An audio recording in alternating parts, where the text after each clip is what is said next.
Hello, my name is Astrid Al-Hadidi, and I am the founder and co-owner of two skincare brands. The first one is called the Soapbox, and the second one is called Bloom, the cosmeceutical for Arabia. So the Soapbox primarily makes soap and grooming products.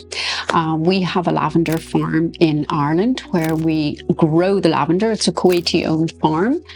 We're the only one in the world, as far as I know, and we bring it here and we make all the products here in Kuwait. Very proud to say that all our products are licensed by the Ministry of Health. And some of you might say, oh, that's really simple. It is not, I can assure you. It's a really difficult, laborious, and very picky operation. I'm originally a nurse, and later on I went on to teach health and wellness here in Kuwait.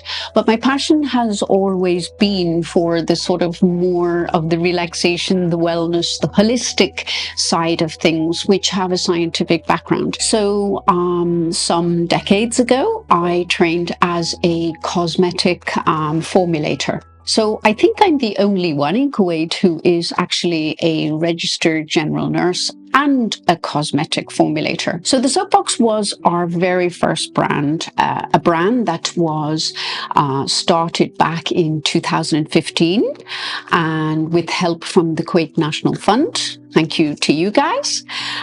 They helped us in getting our feet off the ground.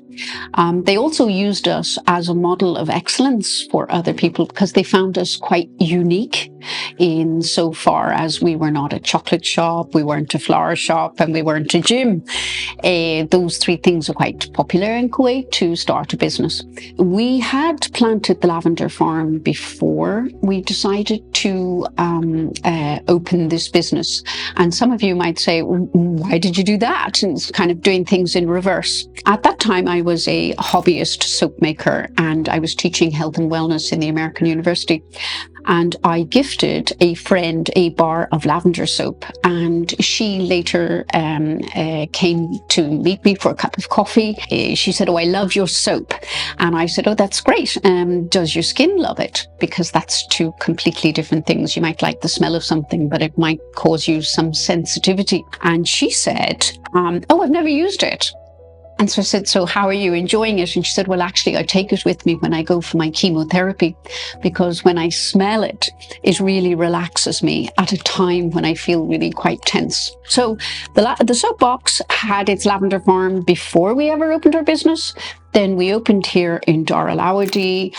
And after a couple of years, people were coming in and saying, we love your Soapbox products. Please, can you make something for my face that is as beautiful, but please, can it do what it says on the bottle? I went back to university to learn cosmetic formulation, not so that I could make the product, but so that I could speak the language of a cosmetic scientist. In collaboration with Qatari, Saudi Arabian and Kuwaiti dermatologists, we interviewed them about what are the most common problems in Kuwait, what are the issues, what would they like patients to actually use, what would have the best effect, and Bloom was born. And on the front of the bottle, you can see that it's very bilingual because we are bicultural bilingual beauty. But in this case, this product is aimed or targeted directly for people who live in a hot, dry, and often dusty country. I'm very proud to say that the Soapbox is 100% natural, as much as we can be. That means we don't use artificial colors and we don't use artificial fragrances. What else makes us unique? Well, obviously, we're the only Kuwaiti-owned lavender farm, I believe, in the world. My parting message would be, if you have an idea that you feel is doable, workable, sustainable, good for you, and good for your audience, go for it. The challenges you will face are enormous. We faced millions. The enjoyment and the satisfaction you will get out of creating your own business and minding that business and bringing it forward are second to none. I have one thing to say. Not every skincare brand suits every person. But the most beautiful thing in any woman, I believe, is self-confidence and a smile, irrespective of your skin. And when it comes to relaxation, no matter what you do or what soap you use or what hair oil, relaxation comes from less worry, less stress, and then enjoy the little things.